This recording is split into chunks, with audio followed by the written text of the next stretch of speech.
Hey guys, welcome back to the channel. We're going to be checking out a video titled The Bad Design of German Cities. I don't even know about that, but they say German cities are not designed nicely, so it's probably, I'd imagine it's probably a comparison of old and new, because in the thumbnail it says then, now, and I guess that's where we're headed. So yeah, without further ado, man, let's get right into this video. Thank you guys for watching this video, man. If you have any recommendations, leave those in the comment section down below, and I'll check them out as soon as possible. Anyways, guys, yeah, let's get right into this video.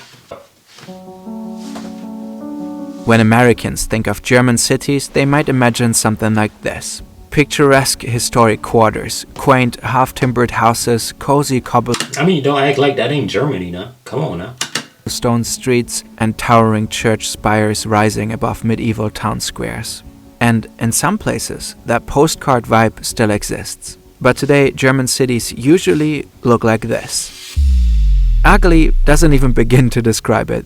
These places feel flat-out hostile, uniform, anonymous, and overwhelmingly grey. So, what happened? The short answer is bombs and cars, in that order. The more complex explanation involves an economy left in ruins, a housing crisis of unimaginable scale, competing visions for a better future, and the most quintessentially German concept of all, bureaucracy.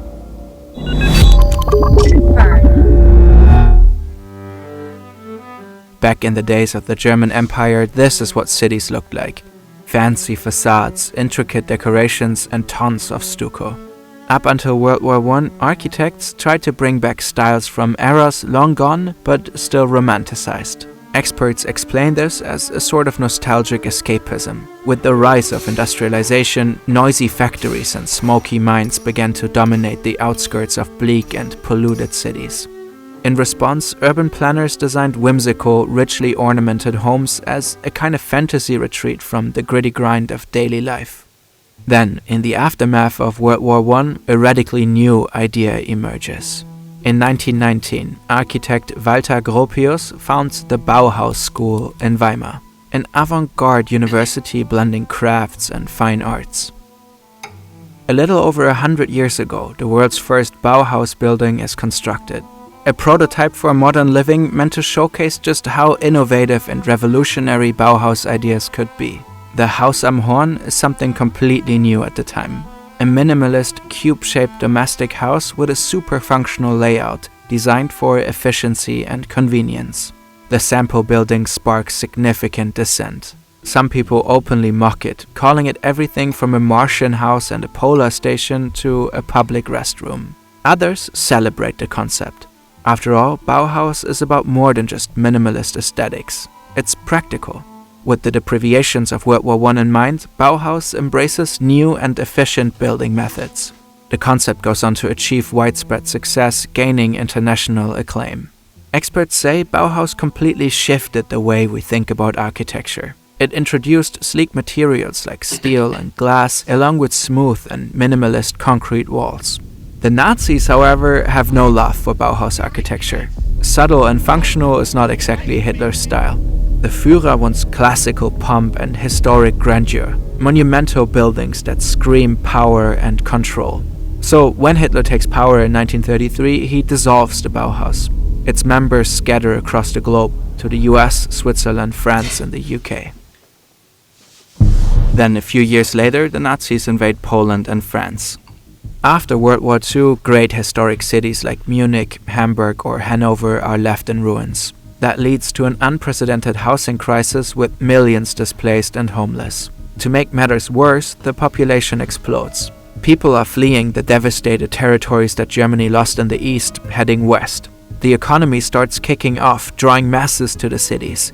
With new prosperity, the baby boom kicks in. Germany has a serious housing problem. By the 1950s, the country is short around 5.5 million apartments. And so begins a massive construction boom. Cities have amazing histories, so what should post-World War II Germany look like? Two sides clash. One advocates for an exact reconstruction that would restore German cities to their historic pre-war splendor. Take Munich, whose beautiful old town attracts millions of international tourists. Many of those historic buildings were completely rebuilt and restored one-to-one in the 50s and 60s. The other side demands the exact opposite. German cities should leave the past behind and prepare for the future. Overhauled and modernized. Enough with the quaint and charming. Forget everything grand and pompous that could evoke memories of the traumatic Nazi era. Bring on the cars and planes. The future is built with steel and concrete. The flagship city here is Hanover. It is... I'm kind of confused what he's talking about with steel and concrete. Like, wasn't the old houses built with steel and concrete? I'd consider that a similar material, right? Brick is, I don't know, wouldn't you consider it similar material? I personally would. As a guy who is very much involved in architecture, I would consider it pretty much the same material.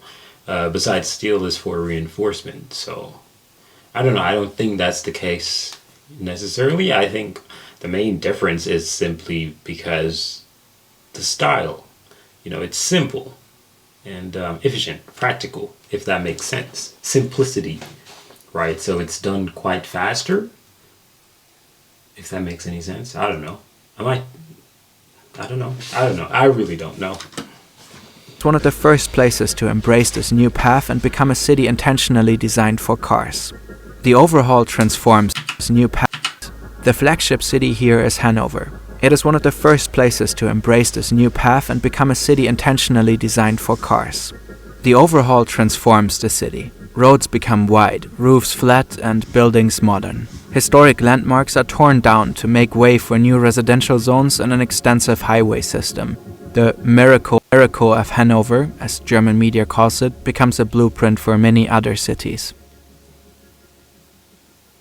Bauhaus makes a comeback as well. In the 1960s, many German cities pushed for large-scale housing estates to tackle the still imminent apartment shortage.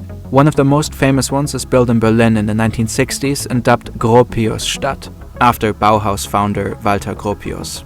Gropius has a noble vision, a satellite city of light and space, a modern housing complex of 5-story buildings surrounded by parks and gardens. Simple, efficient, and beautiful. Affordable, high-quality living for everyone. A model for the future of sustainable urban development. But things don't go as planned. The housing crisis forces developers to stretch the buildings up to 30 stories. The parks and gardens almost completely disappear. The promise of a better life never materializes. The project primarily attracts tenants from lower economic classes. What was meant to become a future urban haven instead turns into a stark symbol of social struggle, massive, bleak, and utterly alienating. So while some German cities continue to attract tourists with their comforting old-world charm, many have turned into The concept of Angstraum describes literally a space of fear, particularly referring to urban infrastructure. If you live in a larger US city, you're probably used to this. You're walking around late at night, maybe close to a train station, and suddenly you have to go down one of those sketchy-looking underpasses. No one is around, just long corridors and shadowy corners you can't quite see past. Something about it just feels off. Scary. German cities are filled with these spaces as well. As they were redesigned around the automobile, pedestrians got the short end of the stick. Again, car dependence may sound familiar if you're living in the US. Today, in many German cities, you need to take long underground passages to cross extensive motorways. Streetlights are not helping much either, as they are mainly doing what their name suggests, illuminating roads and highways, leaving pedestrian zones in near darkness. German cities have historically had pretty solid public transportation, and yet cars take up a ridiculous amount of space. In Berlin, 15% of the city's entire surface is exclusively dedicated to car traffic. In 2020, the German capital went for a temporary experiment. It gave one of its most central streets a car-free makeover, with wooden benches, trees, and a dedicated bike lane. The experiment lasted for 3 years, until Berlin elected a new conservative mayor who scrapped the project. Wait, conservatives scrapped it? Wait, what? You know what? Politics is bullshit. It will always be bullshit. In other countries, cities are making bolder moves against car dependence. We live in Amsterdam, and there are not just one but two bigger channels constantly gassing the place up for its infrastructure projects, to the point it's a bit excessive perhaps, don't know. Barcelona is combining regular city blocks into so-called super blocks. They are restricting car access and reclaiming space for public areas, parks and playgrounds. The idea is inspiring. German cities like Cologne and Berlin itself are considering similar concepts.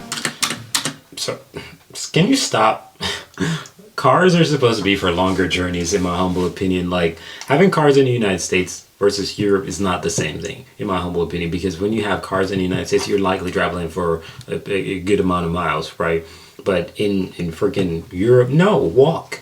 I like the difference in Europe where you can walk to a certain area, so on and so forth. Like, if you're not going on a road trip, something that actually takes over 30 minutes, like, okay, if it takes you 15 minutes to drive to that location, I can understand you driving, right? Because walking would probably be 45 to an hour, right? If it's important, right? But if something takes you 5 minutes to go to, or 10 minutes, walk. You know, walking is very good. So I respect the old way of the way how Europeans do it, where they walk. I respect it. More light, more greenery, less traffic. Sounds like a pretty simple recipe that could massively benefit German cities. Any city, really. Which begs the question, why can't we have both affordable and beautiful cities? Can't we do modern without creating miserable concrete deserts? In Germany, Too much money. key obstacle is excessive, complex bureaucracy. The construction industry faces rampant regulation, fire safety, noise protection, energy efficiency, and a laundry list of other building codes. Every German state has its own laws, covering everything from parking space dimensions to stair width. In total, there are about 3,700 construction norms across the country. Many of them stifle creativity and exacerbate costs. Costs that have to be cut somewhere else, which often means that architects and developers need to fall back on drab designs and cheap materials like steel and concrete.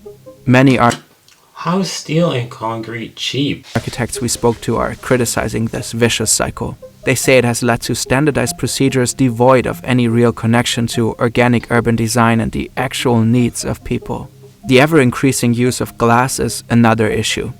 Not only do glass facades look cold and uninviting, they're also terrible for the environment, trapping heat inside and reflecting it back onto the streets. To be fair, beauty is a tricky subject to debate. In this video, we used the word ugly to describe a sense of alienation and an overall inhuman touch. In the 50s and 60s, it was far more important that people had homes, not how they looked. And a lot of grand buildings of old simply didn't exist anymore. Today, modern buildings are generally much more energy efficient, which is crucial in the context of global warming. Aesthetics must be a consideration, but not the only one.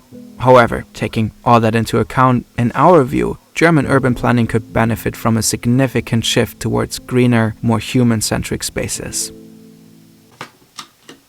Yeah, absolutely.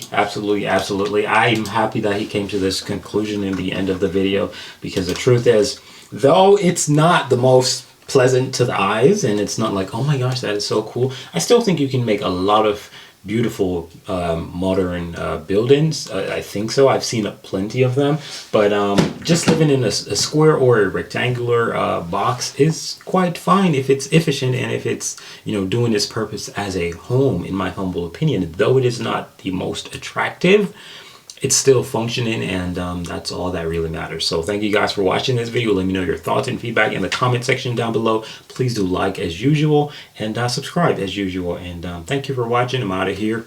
Peace.